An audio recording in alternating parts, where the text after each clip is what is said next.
ঘটনাতে সন্দীপদার একটা ভিডিও আমরা দেখতে পাই। সন্দীপদা সেখানে কিন্তু একা উপস্থিত ছিলেন না, সেখানে একজন বিশেষ মহিলা ছিলেন। তিনি কে? একজন সমাজসেবিকা, এবং তার নাম হচ্ছে সঙ্গীতা চক্রবর্তী। তো আমি সঙ্গীতা চক্রবর্তী ম্যাডামকে আমার তরফ থেকে নমস্কার জানাই। তো এই আমাদের সঙ্গীতা দি ভাই প্রত্যেকটা কন্ট্রোভার্সি ক্রিয়েটারের জন্য 5টা প্রশ্ন কিন্তু ছুড়ে দিয়েছে। যে প্রশ্নগুলো এই 8-9 মাস ধরে আমরা গামলা প্লাস গামলাকে নিয়ে যারা পজিটিভ ভিডিও করে তাদের দিককে আমরা করে এসেছি, কিন্তু আমরা এই প্রশ্নের না কোনো সঠিক উত্তর পেয়েছি, না কোনো সঠিকভাবে কোনো কিছু আমরা জানতে পেরেছি। কারণ এর কোনো সঠিক উত্তর আজও অবধি নেই।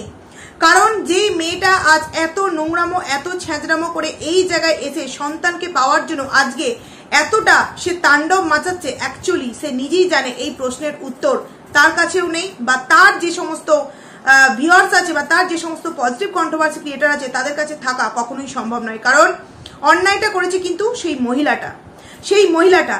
আমি আমার এই সঙ্গীতা ম্যাডামের কাছে কয়েকটা প্রশ্ন আমি রাখতে চাই। আমি জানি হয়তো আমাদের সঙ্গীতা দিদিভাই এই সমস্ত প্রত্যেকটা কন্ট্রোভার্সি ক্রিয়েটারেরই ভিডিও দেখবে, এবং আমিও জানি আমার ভিডিও নিশ্চয়ই দেখবে। সেখান থেকে আমার কয়েকটা প্রশ্ন রয়েছে যেগুলো আমি মনে হয় যে প্রশ্নগুলো একটু ভাবা হয়তো, এই বিষয়গুলোকে একটু ভাবা হয়তো উচিত। প্রথমত, শুধুমাত্র আমাদের সন্দীপদার পাশে আপনি বসে ভিডিও বানিয়েছেন বলেই যে সন্দীপদার সমস্ত কথা শুনবেন আর গামলার কোনো কথা শুনবেন না, এরকম কিন্তু নয়। আপনার উচিত, বা আমি জানি আপনি করবেন, দুই তরফেরই কিন্তু কথা শোনা। কারণ এখানে যেন না কেউ আঙুল তুলে প্রশ্ন করতে পারে যে সন্দীপদা আপনাকে হায়ার করেছে তাই আপনি সন্দীপদার দিকে ন্যায়টা দিচ্ছেন। যেন দুই দিকই ভিডিও করে বা ভিডিওর মাধ্যমে আমরা দেখতে পাই, যেরকমটা আমরা ঠিক সন্দীপদার পাশে বসে আপনার কথা বলাগুলো শুনতে পেয়েছি, ঠিক গামলার পাশে বসেও কিছু প্রশ্ন বা আপনার যেটা মনে হয় সেটাই আপনি করবেন, সেটা যেন আমরা ভিডিওর মাধ্যমে দেখতে পাই। কেউ যেন না দুদিন পর আপনার দিকে আঙুল তুলে প্রশ্নটা করতে পারে যে আপনাকে যেহেতু সন্দীপদা ভাই হায়ার করেছে আপনি সন্দীপদার হয়েই ন্যায় দেবেন। এটা একদম একটা নর্মাল বিষয়। এই প্রশ্ন যেন কোনো কন্ট্রোভার্সি ক্রিয়েটার তথা ভিউয়ার্স আপনার দিকে বা সন্দীপদার দিকে আঙুলটা তুলতে না পারে। এখানে বিষয় হচ্ছে একটা মহিলা যে তার 5 বছরের সংসারে খুব হ্যাপি ছিল, তাদের প্রতিদিনের ব্লগ ভিডিওতে আমরা দেখতে পাই। হঠাৎ করে আমরা একদিন জানতে পারলাম যে সে কারোর দ্বারা একটা পরকীয়া চক্রে জড়িয়ে সে বাড়ি ছেড়ে চলে গেছে, এবং তারপর থেকে তার শুরু হলো তার হাজবেন্ডের দিকে নানান রকম ব্লেম দেওয়া। প্রথম কথা, দেখো ভিউয়ার্সরা প্লাস আমার যে সঙ্গীতা দিদিভাই আছে তাকে আমি বলতে চাইছি, সত্যি যদি একটা মেয়ে 5 বছর তার সংসারে অত্যাচারিত হয়ে বাড়ি থেকে বেরিয়ে যাবে, তাহলে সেই যে 5 বছরের সংসার সে যখন ছেড়ে যাবে না, তারপর তার কিন্তু পুরো মুখে চুখে এই সংসারটা ভেঙে যাওয়ার একটা দুঃখ, একটা ক্ষোভ, একটা চিন্তা, একটা কিন্তু তার মাথার মধ্যে দিন রাত ঘুরবে। কিন্তু এই 8-9 মাসে তার না মুখে না তার কোনো ব্লগে না কোনো রকম ভাবে এই দুঃখ কষ্ট কোনো রকম কোনো ছাপ আমরা তার ভিডিওতে দেখতে পেয়েছি। সেখান থেকে একবার ভিউয়ার্সদেরও ভেবে দেখা উচিত, যারা গামলার পক্ষে কথা বলছে বা দিদিভাইয়েরও, সত্যি যদি একটা সংসারে কেউ খুব কষ্টে থাকতো, দুঃখে থাকতো, তাহলে সে ওই সংসার থেকে বেরিয়ে যখন এলো সে কি করে চাইবে যে আমার সন্তানটাকে ওই দুঃখ কষ্টের সংসারে ফেলে রেখে আমি আসবো?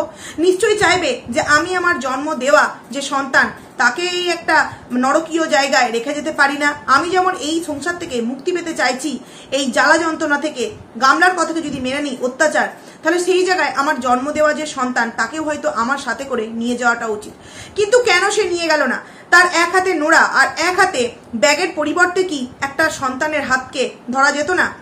একটাই তো সন্তান এবং খুব অল্প তার বয়স, 2.5 বছর তখন তার বয়স ছিল।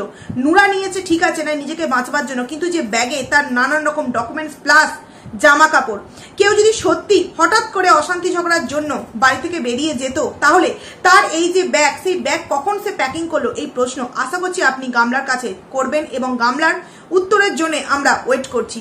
সেই দিন সেই ব্যাগে ডকুমেন্টসও বা কেন ছিল? কারণ সে সমস্ত কিছু গুছিয়ে রেখেছিল যে আমি আজকে হেন তেন প্রকারে এই বাড়ি থেকে বেরিয়ে যাব। কারণ কি, আমার জন্য কোনো একজন স্পেশাল মানুষ অপেক্ষা করছে। হাজব্যান্ডের উপর একটা দোষ দেওয়া এটা জাস্ট একটা উপলক্ষ মাত্র। আসল বিষয় তো হচ্ছে প্রেম সম্পর্কিত বিষয়, যেখানে কিনা হঠাৎ করে একটা মেয়ের সংসার জীবনে চলে আসে একটা উটকো ছেলে, যার জন্যই তাদের সংসারে এত রকম অশান্তি ঝগড়া। আমরাও কিন্তু সংসার জীবনের মধ্য দিয়ে যাচ্ছি, এমনকি আপনিও নিশ্চয় যাচ্ছেন দিদিভাই। সেখান থেকে দাঁড়িয়ে কোন সংসারে নেই যে ঝগড়া অশান্তি হয় না? প্রত্যেকটা সংসারই কিন্তু ঝগড়া অশান্তি হয়। সেখানে কোনো সময় মেয়ের বাবা মা, কোনো সময় ছেলের বাবা মা, কোনো সময় আবার গ্রামের যে পঞ্চায়েত, এই সমস্ত ডেকে কিন্তু ছোট ছোট ভুল ত্রুটিগুলো যে একটা তুমুল আকার ধারণ করে সেগুলো কিন্তু মীমাংসা করে নেওয়া যায়।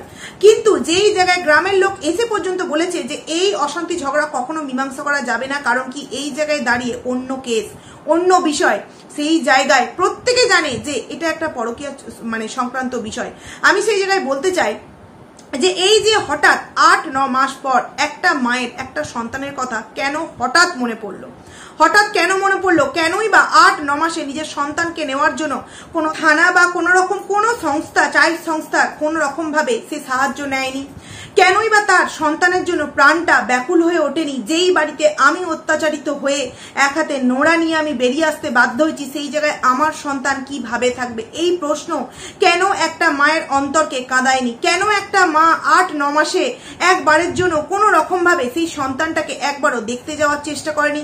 কেন কোনো দিক দিয়ে কি সন্দীপ দাদের বাড়ির তরফ থেকে তাকে এরকম হুঁশিয়ারি দেওয়া হয়েছিল যে আমাদের বাড়িতে যদি সন্তানকে দেখতে আসার নাম করে আসা হয় তাহলে সেখানে তার কোনো রকম কোনো ক্ষতি সন্দীপ দাদা করতে পারে? এরকম কি কোনো রকম কোনো হুঁশিয়ারি সেই সন্দীপ দাদের ফ্যামিলির কোনো না কোনো মেম্বার্স দিয়েছিল? এটা গামলাকে আপনি প্রশ্ন করবেন। প্লাস যেই দিন মাল রিকভারি হয়েছিল সেই দিনকে কাঁথা নিতে যে মা ব্যস্ত ছিল, সেই দিনকে সেই মায়ের অন্তর একবারও কাঁধেনি যে এখন হচ্ছে শীতকাল, আমার ছেলের মাথার তলা থেকে পালঙ্ক নিয়ে আমি চলে যাচ্ছি, কাঁথা নিয়ে চলে যাচ্ছি। এতটাই সে ব্যস্ত ছিল কাঁথা এই সমস্ত জিনিস নেওয়ার, তার একবারও মনে হয়নি যে আমার সন্তানটার কথা আমি একবার প্রশাসনের সামনে তুলে ধরি। অনেকেই এই জায়গায় এই ব্লেমগুলো দিয়েছিল যে সেই দিনকে নাকি কিষাণু ওই জায়গায় ওই বাড়িতে উপস্থিত ছিল না। মানছি ওই জায়গায় ওই বাড়িতে উপস্থিত ছিল না। সে কোথায় ছিল? সে তার পাশের বাড়ির যে পিসি আছে সেই পিসির বাড়িতে ছিল। এমন কোনো দৌড়ে তো ছিল না।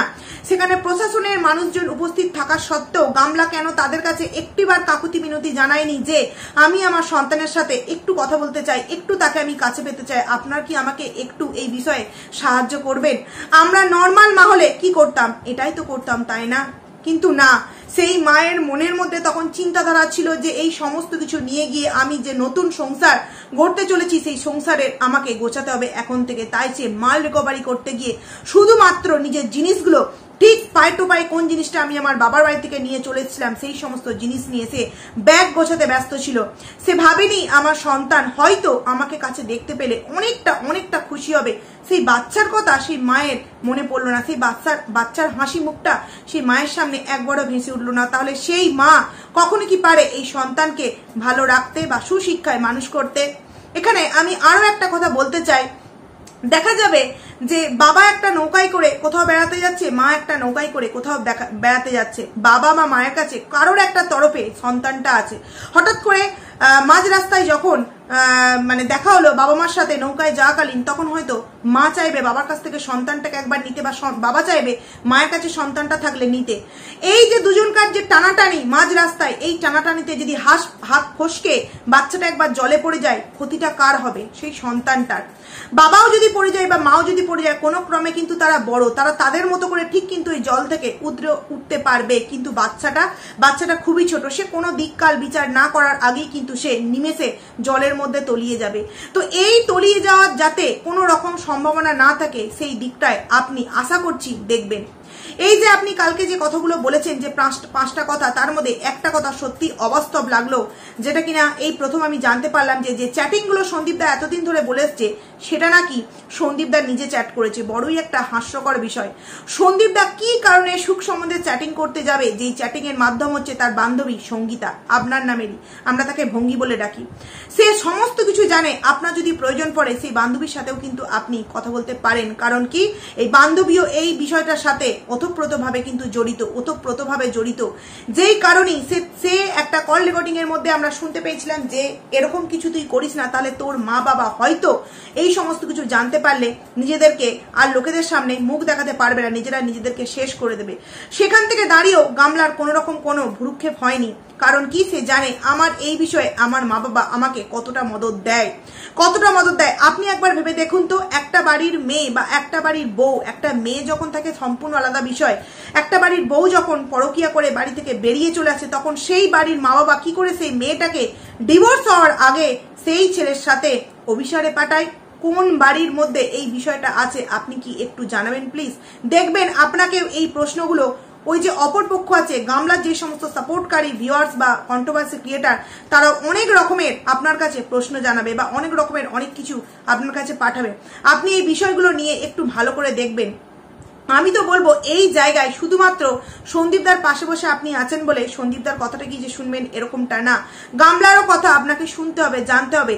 আপনি এই বিষয়টা সবে সবে শুরু করেছেন, আশা করছি অনেক কিছু আপনি জানতে পারবেন যেগুলো এই 8-9 মাসে আমরা জেনে গেছি। 8-9 মাসে জেনে গেছি একটা মা এতটাই তার বাচ্চার জন্য কষ্টে দুঃখে শোকে ছিল, যেই কারণে সে এই 8-9 মাসে ছেলের জন্মদিনে একটিবার উইশ পর্যন্ত করেনি। কেনই বা উইশ করবে, কেনই বা সে তার সন্তানকে তার বাড়িতে এসে একটিবারের জন্য আশীর্বাদ স্বরূপ তার সেই দিনটাকে একটু তার মাথায় তার আশীর্বাদের হাতটা রাখবে না? সন্দীপদা কি কখনো বারণ করেছিল যে তুমি আমার সন্তানকে দেখার জন্য বা আমাদের সন্তানকে দেখার জন্য আমাদের বাড়িতে আসতে পারবে না? এই প্রশ্নগুলো গামলার কাছে করবেন, আপনার কাছে আমার রিকোয়েস্ট রইল। আমরাও দেখতে চাই যে গামলার এই প্রশ্নের অ্যান্সারগুলো ঠিক কি আছে। কবে থেকে এই বাচ্চা নিয়ে টানাটানি কবে থেকে শুরু হলো? যবে থেকে সন্দীপদা তার আইডিতে 2টো স্ট্রাইক দিল। তাহলে কি মেন বিষয়টা আতে ঘা লাগা? আতে ঘা লাগা বলতে আমি এখানে এইটাই বলতে চাইছি, আইডিতে 2টো স্ট্রাইক, যার ফলেই এইবার সে রেগে মিগে জ্বলে উঠে তার সন্তানকে ওইখান থেকে নিয়ে আসতে চাইছে। এটাই কি তার মেন কারণ?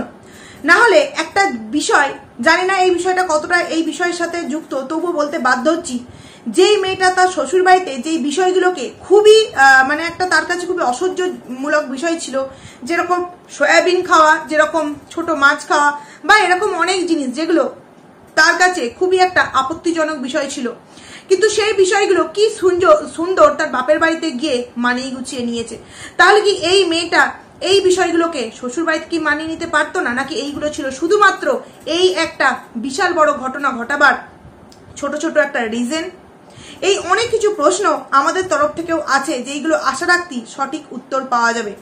কালকে আমাদের সন্দীপদা ভাই যে ভিডিওটা করেছে, বলতে চাইছি যে ভিডিওটা খুব একটা কিন্তু ভালো কোয়ালিটির হয়নি বা একদম সাউন্ড শোনা যাচ্ছিল না। ওখানে অনেকেই কমেন্টস করেছে যে ঠিকঠাকভাবে ক্লিয়ার শোনা যাচ্ছে না। তো সন্দীপদাকে আমি একটা কথা বলবো, এই যে কালকে তুমি তোমার ভিডিওতে একটা কথা বলেছিলে যে তোমার ভিউজ ডাউন হয়ে যাচ্ছে, তো ভিউজ ডাউন হয়ে যাওয়ার পেছনে এই কারণগুলো কিন্তু আছে। কালকের ভিডিওটা হয়তো আরো বেশ কিছু মানুষের কাছে যাওয়া উচিত ছিল বা আরো মানে ভিডিওটা আরো রিচটা হাই হওয়া উচিত ছিল, আরো মানুষের কাছে বিষয়টা যাওয়া উচিত ছিল, কিন্তু যায়নি। কি কারণ? কারণ হচ্ছে একটাই, মানুষ যে শুনবে, শোনারও তো একটা তাদের মানে ইচ্ছা থাকে যে সুন্দরভাবে বিষয়টাকে আমরা শুনবো বা বুঝবো, সেই শোনা বা বোঝা কিছুটাই হচ্ছিল না ওই ভিডিওটা দেখে। কারণ ভিডিওটার মধ্যে না ছিল সুন্দর কোনো সাউন্ড আর না ছিল কোনো রকম সুন্দর একটা জায়গা। মানে আমি বলছি না রেস্টুরেন্ট কোনো খারাপ জায়গা, কিন্তু ওখানে বেশিরভাগ বিষয় হচ্ছে যে চেঁচামেচিকর একটা পরিবেশ, যেখানে আমার মনে হচ্ছে ভিডিওটা করাটা সন্দীপদার উচিত হয়নি। একটা মা যেখানে সে তার আনন্দের জন্য 1-2 লাখ টাকার একটা আইফোন কিনতে পারে, সে তার কোনো রকম কোনো গার্জেন ছাড়া একটা পর পুরুষের সাথে সে 6 দিনের জন্য কোথাও বেড়াতে চলে যেতে পারে। আমরা যে ভিডিও ক্লিপগুলো এই ভিউয়ার্সদের সামনে উপহার স্বরূপ তুলে দিয়েছি, সেই ভিডিও ক্লিপগুলো সত্য না মিথ্যা এইগুলো যাচাই করারও একটা আবেদন আমি আমার তরফ থেকে এই সঙ্গীতা দিভাইয়ের কাছে জানাতে চাইছি। একটা মেয়ে, যেই মেয়েটা শ্বশুর বাড়ি থেকে চলে আসার পর কতই না নোংরামি করলো, সাথে সাথে সে কিন্তু তার শ্বশুর বাড়ির লোকজনদের ওপর নানান রকম ব্লেম স্বরূপ 498 এর কেস, এছাড়া অনেক কিছু আরো তাদের দিকে অ্যালিগেশন লাগিয়েছে। তারপরেও যদি সেই মেয়েটাকে আবারও সন্তানের কথা শুধুমাত্র ভেবে সেই বাড়িতে ফিরিয়ে নিয়ে আসা হয়, তাহলে সমাজকে এই জায়গা থেকে কি বার্তা দেওয়া হচ্ছে? এখান থেকে কি সমাজের আরো 5টা মানুষ, সেটা ছেলেই হোক বা সেটা মেয়েই হোক, মানে বাবাই হোক আর মাই হোক, শুধুমাত্র সন্তানকে মাঝখানে বসিয়ে যদি এইরকম কোনো নোংরা জিনিসকে মানে এইভাবে সাপোর্ট করা হয়, তাহলে তো বলতে হয় যে সমাজকে এই জায়গায় একটা খারাপ বার্তা দেওয়া হবে যে বাবাই হোক মাই হোক 9 মাস এইভাবে জঘন্য একটা নোংরামি করার পর এইভাবে সে শুধুমাত্র সন্তানকে মাঝখানে রেখে আবারও সে তার শ্বশুর বাড়ি চলে আসতে পারবে। এই রকম হতে থাকলে একে দেখে আরো সমাজের 5টা মানুষ কিন্তু আরো নিজেদেরকে যেই জায়গায় আছে তার থেকে আরো চরম নোংরা জায়গায় নিয়ে যেতে তারা মানে উৎসাহ পাবে যে এটা তো হচ্ছে, সব জায়গায় হচ্ছে, এবং সেখানে সমাজ সেবিকারাও উপস্থিত থাকছে। সেই জায়গায় বলবো বিষয়টা কিন্তু খুবই একটা গুরুত্বপূর্ণ বিষয়, আপনি গুরুত্ব দিয়ে খুব ভালোভাবে বিষয়টাকে ভেবে দেখবেন, একবার ভেবে দেখবেন যেখানে একজন ভিউয়ার্স জলপাইগুড়ি থেকে শুধুমাত্র ভালোবাসার টানে দুটো ফ্যামিলিকে মিল করাবার জন্য সুদূর জলপাইগুড়ি থেকে কিন্তু এসেছিল। যেই জায়গায় আপনি হয়তো তাদের সাথে কথা বললেন, আমাদের থেকেও আরো কিছু বেশি তথ্য তাদের কাছ থেকে সেই মুহূর্তের সেই সময়কার ইনফরমেশন হয়তো আপনি পেতে পারেন, যেখানে কিনা তারা সন্দীপ দাকে বুঝিয়েছিল যে যেটা হয়ে গেছে একটা স্বপ্ন বলে, দুঃস্বপ্ন বলে মেনে নিয়ে তারপরেও তোমরা আবার নতুন করে শুধুমাত্র সন্তানের জন্য নতুন করে জীবনটাকে শুরু করতে পারো। কারণ কি, তখনও অবধি বেশি মাস যায়নি, সবে সবে হয়তো ওই 2-3 মাস হবে। কিন্তু সেই জায়গায় সন্দীপ দা রাজি হলেও গামলা কিন্তু রাজি হয়নি, যে সে এই জলপাইগুড়ির কাকু কাকিমার কথাকে সে কিন্তু পাত্তা দেয়নি, সে উড়িয়ে দিয়েছিল। এমনকি সেই সময় এই জলপাইগুড়ির কাকু কাকিমা একটা মিউচুয়াল ডিভোর্সের কথাও কিন্তু তুলে ধরেছিল, যেখানে সন্দীপ দা রাজি থাকলেও কিন্তু গামলা রাজি হয়নি। কিন্তু এখন এসে তার এই যে আবদার, এই আবদারকে যদি শুধুমাত্র সে একজন মা জন্ম দিয়েছে এই বিষয়টাকে প্রাধান্য দিয়ে তার যদি এই আবদারটাকে মেনে নেওয়া হয়, তাহলে কি সেটা সঠিক বিচার বা সুবিচার করা হবে? এটা অনেকের কাছে প্রশ্ন আছে। তাই আমার মনে হলো আমার এই ভিডিওর মাধ্যমে আপনার কাছে এই প্রশ্নগুলো সত্যি হয়তো করাটা উচিত, যেহেতু আপনি ভিডিও আমাদেরকে করতে বলেছেন। আরো একটা বিষয় বলতে বাধ্য হচ্ছি, একটা মেয়ে হতেই পারে শ্বশুর বাড়িতে অত্যাচারিত হয়ে সে তার বাবার কাছে চলে যেতে পারে, কিন্তু সেই ছেলেটার সাথে মানে তার হাজবেন্ডের সাথে ডিভোর্স হওয়ার আগে কি করে একটা ছেলের সাথে, অপরিচিত একটা ছেলের সাথে তার বাড়িতে গিয়ে দীর্ঘদিন থাকতে পারে? হ্যাঁ মানছি, এখানে অনেকেই প্রশ্ন করবে কোন রকম কোনো প্রুফ ছাড়া কোনো কথা বলা যায় না, কিন্তু এই যে ভিডিও একটা যে কল রেকর্ডিং ফাঁস হয়েছিল সেটাও তো অনেকে বলেছে এআই অ্যাপস মাধ্যম দ্বারা নাকি গলার আওয়াজ চেঞ্জ করা হয়েছে। আপনার কাছে আমার রিকোয়েস্ট হলো সেই কল রেকর্ডিং, সেই সমস্ত ভিডিও ক্লিপ, স্ক্রিনশট সমস্ত কিছু আপনার কাছে আশা করছি জমা দেওয়া হবে। সেই জায়গায় আপনি সেই সমস্ত কল রেকর্ডিং গুলো একটু দেখবেন, যেখানে গামলা নিজের মুখে বলেছে যে সে তার যেই নতুন এখন যেই গন্তব্যস্থল তার পরকীয়ার যে পুরুষ, সেই পুরুষের বাড়িতে কিন্তু সে দিনের পর দিন রাতের পর রাত কাটিয়েছে। এটাতে কোন মা এরকম তার সন্তানকে ফেলে রেখে এসে শুধুমাত্র নাকি তার শ্বশুর বাড়িতে অত্যাচারিত হয়েছে বলে এই নোংরামগুলো করতে পারে? তাহলে সেই মহিলার কাছে একজন মা হিসেবে জন্ম দিয়েছে বলে যখন তার সন্তানকে দেওয়া হবে, সে কোন পরিচয়ে কোন ঠিকানায় সে তার সন্তানকে সুশিক্ষায় মানুষ করবে? শুধুমাত্র মা জন্ম দিয়েছে এই দিকটাকে বিচার করে যদি একটা সন্তানকে বেলয়ে এইরকম কোন একটা নোংরা মহিলার হাতে তুলে দেওয়া হয়, তাহলে তো দেখা যাবে যে এইরকম নোংরামো সমাজে একটা ছেড়ে হাজারোটা ঘটবে। কারণ কি, সেখানে সুবিচার কেউই পাবে না, এইটা ধরে নেবে। একটা মা যার শরীরে আজ 8-9 মাস হলো নানান রকম রোগ বাসা বেঁধেছে, তার কি 8-9 মাসে একবারও সময় হয় না ডক্টরের কাছে গিয়ে তার নিজের শরীর সম্পর্কে একটু চেক আপ করাবার? না, তার সময় নেই। কারণ কি, তাকে দুটো সংসার ট্যাকেল করতে হচ্ছে। সেই জায়গায় সেই সন্তানটাকে সেই মায়ের কাছে যদি তুলে দেওয়া হয়, সেই মা সেই সন্তানটা ঠিক কতটা দায়িত্ব গুরুত্ব পালন করবে আশা করছি 8-9 মাসে যারা এই গামলার ভিডিও তথা সন্দীপদার ভিডিওর সাথে যুক্ত আছে তারা প্রত্যেকেই জানে। তাই আপনাকে বলবো এই বিষয়গুলো একটু ভালো করে দেখার জন্য। একটা মা সে বেড়াতে গিয়ে সবাইকার জন্য জিনিস নিয়ে চলে এলো, অথচ তার যে জন্ম দেওয়ার সন্তান যাকে নেওয়ার জন্য আজকে গামলা এত উৎসুক হয়ে উঠেছে, সেই সন্তানের কথা একবারও ভাবলো না, একবারের জন্য তার মনে হলো না যে সন্তানের কথা বলি। আপনার কাছে আমার একটা রিকোয়েস্ট রইল, যদি আপনি আপনার নেক্সট ভিডিওতে একটু অ্যান্সারটা দেন আমি খুব খুশি হব। গামলার কথা অনুযায়ী আইনের আওতায় নাকি বলা আছে সন্তানের নাম নেওয়া যাবে না, সত্যিই কি এটা রাইট? কোন আইনে আছে আমিও এটা একটু জানতে চাই, বা আমার মতো কিছু ভিউয়ার্স এই বিষয়টা জানতে চায় যে আইনের কোন নিয়মে আছে যে একটা মা তার জন্ম দেওয়া সন্তানের নাম বলতে পারবে না? হতে পারে যে দেখা করতে যাওয়ার আগে পারমিশন নিতে হবে যাদের বাড়িতে আছে, যে তারা বাড়িতে সেদিন থাকছে কিনা, কিন্তু তার মুখে যদি তার সন্তানের নাম সে নেয় তাহলে তাকে কোন দিক থেকে বারণ করা হবে এটা অন্তত আমার জানা রইল না। সে বারংবার কিন্তু আজ 8-9 মাস ধরে তার ভিউয়ার্সদেরকে একই প্রশ্নের উত্তর দিয়ে এসছে, যে কেউ যখন তাকে প্রশ্ন করতো যে তুমি তোমার সন্তানের কথা একবারও কেন ভিডিওর মাধ্যমে বলো না, তার অ্যান্সার স্বরূপ একটাই কথা ছিল যে আইনে বারণ করা আছে। কোন আইন এরকম আছে মা থেকে মায়ের মুখ থেকে ছেলের নাম নেওয়াতে বাধা নিষেধ দেওয়া আছে? এই সমস্ত দিককে বিচার করে আপনি একটু দেখবেন। তবে হ্যাঁ, সমস্ত বিষয়ের সাথে সাথে আমি আরো একটা কথা এই ভিডিওর মধ্যে তুলে ধরতে চাইছি, যেটা হয়তো আমার বলাটা অনেকেই মেনে নিতে পারবে না, তবুও যেহেতু আমি কন্ট্রোভার্সি ক্রিয়েটার এবং এই ভিডিওটা আশা রাখছি এই সমাজসেবিকা দিদিভাইয়ের কাছে পাঠাবে, সেই জায়গায় আমি বলতে বাধ্য হচ্ছি যে এই বিষয়টা সম্পূর্ণ সন্দীপদা এবং গামলার একটা পারিবারিক বিষয়, যে বিষয়ে অনেকেই কিন্তু খুব মানে যুক্ত আছে এই বিষয়টার সাথে। কন্ট্রোভার্সি ক্রিয়েটার তারা তাদের মতো করে তো ভিডিওর মাধ্যমে তাদের মতামত দেবে, কিন্তু এই বিষয়টার মধ্যে যেন কোনো রকম কোনো থার্ড পার্সন ব্যক্তিকে জড়ানো না হয়। আমি কার কথা বলতে চাইছি? সীমাদি ভাইয়ের। কারণ সীমাদি ভাই এই যে ওয়াইটি প্ল্যাটফর্মে আছে, এখানে অনেকেই কিন্তু সীমাদি ভাইকে সাপোর্ট করে, অনেকেই আবার সাপোর্ট করে না।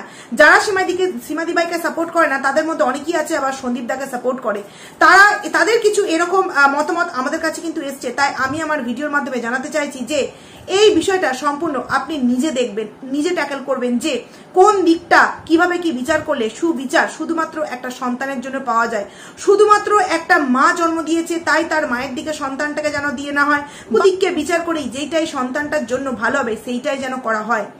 এই বিষয়টাকে তো আমরা কখনই অমান্য করলে পারবো না। যে আজকে গামলা যেই রাত্রির বেলায় সন্তানকে না নিয়ে সোফায় বসে বসে যখন সন্তানটা কাঁদছিল, তখন সে তার হাতে ট্রলি এবং নোড়া নিয়ে যখন বাড়ি থেকে বেরিয়ে চলে এসেছিল, সেই দিন যদি একটা বাবা তার বাবার কর্তব্য দায়িত্ব পালন না করে সেই সন্তানকে একটা উটকো ঝামেলা বলে সে তার বাড়ির দরজা থেকে সেই সন্তানটাকে বেরিয়ে যেত, তাহলে আজকে সেই সন্তানের কোন রকম কোনো হদিস আমরা পেতাম নাকি? গামলা আজকে যাকে নিজের সন্তান বলে দাবি করছে এবং সে তার সন্তানকে পাওয়ার জন্য এতটা সোচ্চার হয়ে উঠেছে, সেই সন্তান আজকে এই পৃথিবীতে থাকতো? একদম একটা নর্মাল কথা বলতে বাধ্য হলাম। সেই দিন যদি বাবা এটা মনে করতো একটা উটকো ঝামেলা, সে মা যেহেতু তাকে ছেড়ে চলে গেছে, আমি কেন এই উটকো ঝামেলাটাকে বয়ে বেড়াবো, সেইখান থেকে আজকে যে সন্তানকে পাওয়ার জন্য এত তার মানে একটা যুদ্ধ শুরু করেছে নতুন করে, সেই যুদ্ধটা সে কাকে নিয়ে করতো? এই প্রশ্নগুলো আপনি গামলার সাথে দেখা হলে অবশ্যই গামলার দিকে করবেন। আর একটা কথা না বললেই নয়, এই যে গামলা যে নাকি পুরো একদম একটা ছলনাময়ী নারী, একটা ছলনাময়ী মা, তার কোন রকম কোনো কাকুতি মিনতি বা চোখের জলে বা আপনার পায়ে যদি সে ধরে গিরগিরায়, আপনি তার চোখের জলকে ইজিলি কিন্তু বিশ্বাস করে নেবেন না। কারণ হতেও পারে এরকম কোনো সিচুয়েশন আসতেও পারে যেখানে গামলা হয়তো যাকে চুল্লুখোর বলে ডাকতে বা তার যে সমস্ত মানুষ আছে তাদেরকে দিয়ে কথাটা দিয়ে তাদেরকে ডাকাতে একবারও দ্বিধাবোধ তার মনের মধ্যে হয়নি যে যেই মানুষটা আমার হাজবেন্ডের কথা যদি বাদও দিই, আমার সন্তানের বাবা, তাকে চুল্লুখোর এই ডাকটা দিয়ে যারা ডাকছে তাদেরকে অন্তত আমার একবার রিকোয়েস্ট করা উচিত যে না, এই ধরনের ডাক দিয়ে তাকে ডেকো না। সেই জায়গায় সে সেই বিষয়টা নিয়ে বারংবার নিজেও বলেছে চুল্লুখোর। তাহলে এই যে চুল্লুখোর, এই চুল্লুখোরের পায়ে গিয়েও যদি গামলা কোনো রকম কোনো সময় বশত পায়ে ধরে কান্নাকাটি করে, সেই চোখের জলে আপনি বা সন্দীপদা যেন গলে না যান। সমস্ত বিষয়টাকে কোনো রকম কোনো দয়া মায়া কোনো রকম ভাবে কোনো দিক বিচার না করে শুধুমাত্র একটা ফুটফুটে 3 বছরের সন্তানের ভবিষ্যতের কথা ভেবে আপনি যদি এই বিষয়টাকে দেখেন তাহলে খুব উপকৃত হয় আমরা প্রত্যেকটা মায়েরা। কারণ এখানে আমরা যারা কন্ট্রোভার্সি করি বেশিরভাগ কিন্তু মা, যারা মা নয় তারাও মনে হয় একটা মায়ের কতটা কষ্ট দুঃখ যন্ত্রণা হয় একটা সন্তানকে ছাড়া তারা বুঝে গেছে। সেখানে গামলা নিজে জন্ম দিয়ে 9 মাস যাবৎ সে তার জীবনটাকে নরকের থেকেও নোংরা করে কাটিয়েছে, যেইটাতে সে অনেক অনেক সুখ খুঁজে পেয়েছে। একবারও তার কখনো মনে হয়নি আমি আজকে যেই জায়গায় বয়ফ্রেন্ডের সাথে বসে রেস্টুরেন্টে পার্টি করছি সেই জায়গায় আমার সন্তান জ্বরে পড়ে কাতরাচ্ছে, ঘুমের ঘরে হয়তো সে কষ্ট পাচ্ছে। আমার এই সময়টা এই সমস্ত করার নয়, আমার এই সময়টা হয়তো বাচ্চাটাকে নিজের কাছে নিয়ে আসার জন্য একটা সঠিক সময়। সেই সময় কিন্তু কিছুই মনে করেনি, কিন্তু আজকে হঠাৎ করে তার মনে হয়েছে তার সন্তানকে পাওয়ার জন্য। সে কিছুদিন আগে কোনো সমাজসেবক দাদার হাত ধরেছিল, যেখানে সে আমাদের ভিডিওর সামনে নিজে ক্লারিফিকেশন সহ জানিয়েছে যে আজ থেকে সেই এস সরকারের সাথে কোনো আর সম্পর্ক আমার নেই। তার মানে কাল অবধি তার এস সরকারের সাথে সম্পর্ক ছিল, সে নিজের মুখে স্বীকার করলো ইনডাইরেক্টলি, এবং তার কমিউনিটি পোস্ট যেখানে সেই বয়ফ্রেন্ডের নাম জলজল করছিল, আমাদের প্রত্যেকের কাছে সেই কমিউনিটি পোস্টের স্ক্রিনশট তথা অনেক প্রমাণ রাখা আছে। দরকার পড়লে অবশ্যই আপনার কাছে আমরা সেইগুলোকে পৌঁছিয়ে দেবো। আপনি প্রত্যেকটা দিক বিচার করবেন তো কিভাবে একটা মা যদি সত্যি শ্বশুরবাড়িতে অত্যাচারিত হতো, শুধুমাত্র কয়েকটা দিন যাবার পরই সে তার কমিউনিটি পোস্টে সেই ছেলেটার নাম নিয়ে এত বড় বড় কথা বলতে পারতো? কখনো কি তার মনে হয়েছে যে আমার সন্তানের জীবনের ওপর এই সমস্ত আমার নোংরামো এফেক্ট ফেলতে পারে?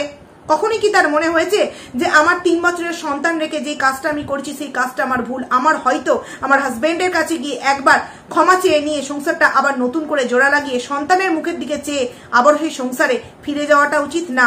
সে সেই সমস্ত কিছু না মনে করে সে 8-9 মাস ধরে নোংরামো একটা বেলেল্লাপোনা জীবন কাটিয়ে গেছে। তারপরে সে কেন হঠাৎ করে আজকে 8-9 মাস পর সন্তানের জন্য এতটা মরিয়া হয়ে উঠেছে? নিশ্চয়ই তো এর পিছনে কোনো কারণ আছে। তো অনেক কটা কথা আমি আমার ভিডিওর মধ্যে বললাম। আশা রাখছি আমাদের ম্যাডাম বিষয়টা সুবিচার করবেন, সুতদন্ত করবেন, এবং আমরা এটাই আশা রাখলাম। তো একটাই কথা বলবো, justice for Kishanu, justice for Sandeep দা। তো চলো বন্ধুরা, ভিডিওটা আমি এখানেই এন্ড করছি। খুব তাড়াতাড়ি তোমাদের সামনে নতুন একটা ভিডিও নিয়ে আসতে চলেছি। ততক্ষণে তোমরা কিন্তু খুব ভালো থেকো। তো চলো, টাটা।